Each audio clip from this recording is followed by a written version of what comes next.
आज केंद्र सरकार आम बजट पेश करेगी। भारत का मध्यम तबका बजट पर टकटकी लगाए हुए है। खासकर उन नौकरी पेशा लोगों को केंद्रीय बजट से बड़ी उम्मीद है जिनकी नौकरी कोरोना काल में छिन गई या फिर जिनकी पगार में इस दरमियान कोई कटौती की गई है। बहरहाल उत्तराखंड की महिलाओं और नौजवानों को भी केंद्रीय बजट से बड़ी उम्मीद है। युवा रोजगार की राह देख रहे हैं तो महिलाएं घरेलू खर्च में कमी आने की बाट जोड़ रही हैं।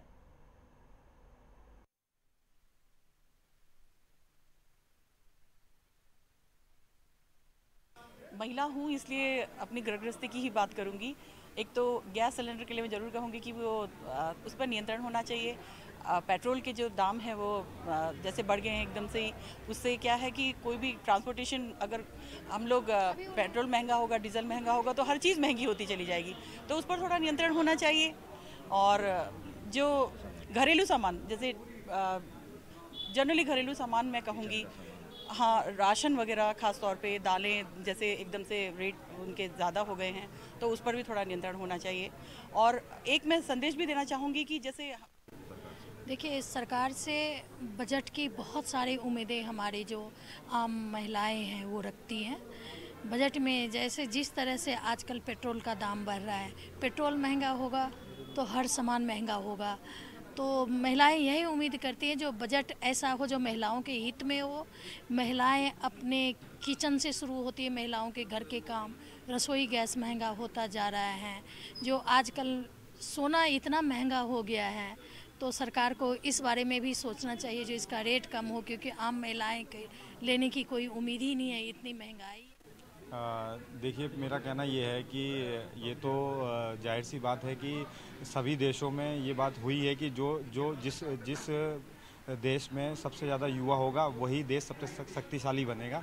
और उस हिसाब से देखा जाए तो कम से कम 60% भारत में युवा है और भारत एक युवा देश के तौर पे काम कर रहा है। लेकिन आज कोरोना काल में युवाओं की स्थिति आप देख रहे हैं कि सैकड़ों लोग रोजगार से बिल्कुल हट चुके हैं और काफ़ी दयनीय स्थिति हो चुकी है। तो सरकार का जो भी बजट रहे इस बार वो युवाओं के लिए और रोजगार के विषय में सबसे मजबूत होना चाहिए। देखिए, जिस प्रकार हमारा पूरा देश बजट के ऊपर अभी फैब में हमारा बजट आने वाला है, उस पर सबकी पूरे देश की नज़रें हैं, पूरे युवाओं की नज़रें हैं। सब इसको बहुत एक अपेक्षित होकर के देख रहे हैं। तो बजट में मुख्य यही है कि युवाओं को अगर हम लेते हैं तो आज का युवा बहुउद्देशीय हो चुका है। उस पर अगर हम ये सोचें कि सिर्फ वो शिक्षा के क्षेत्र में सोचेगा तो ऐसा नहीं है। वो राष्ट्रीय सुरक्षा के बारे में सोच रहा है, रोजगार के बारे में सोच रहा है, कृषि के विषयों पर अपनी चर्चा कर रहा है, अपने साथ उसमें ले रहे हैं, योगदान दे रहा है अपना। तो इन सब केंद्र की क्योंकि हमारी सरकार है, इससे पहले भी जो हमारे बजट है तो समाज के प्रत्येक वर्ग को, चाहे वो सबसे छोटे आदमी को, देखिए जिस प्रकार हमारा पूरा देश बजट के ऊपर अभी फैब में हमारा बजट आने वाला है, उस पर सबकी पूरे देश की नज़रें हैं, पूरे युवाओं की नज़रें हैं।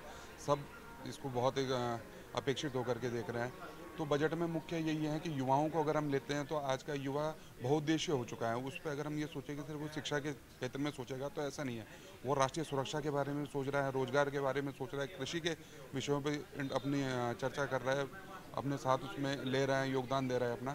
तो इन सब केंद्र की क्योंकि हमारी सरकार है, इससे पहले भी जो हमारे बजट है तो समाज के प्रत्येक वर्ग को, चाहे वो सबसे छोटे आदमी को, देखिए जिस प्रकार हमारा पूरा देश बजट के ऊपर अभी फैब में हमारा बजट जो हमारा आने वाला फरवरी का बजट है, मैं केंद्र सरकार से वो करना चाहूँगा कि थोड़ा रोज़गार को लेके युवाओं के तरफ ध्यान दें।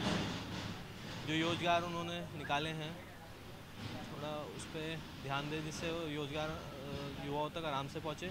और कुछ मैं शिक्षा को लेके भी देना चाहूँगा जिसमें यूनिवर्सिटियाँ अपना काम अच्छी तरह कर रही है, बट कुछ योजनाएं ऐसी हैं जो सब्सिडियां जो युवाओं के लिए निकली हैं वो युवाओं तक पहुंच नहीं पाती।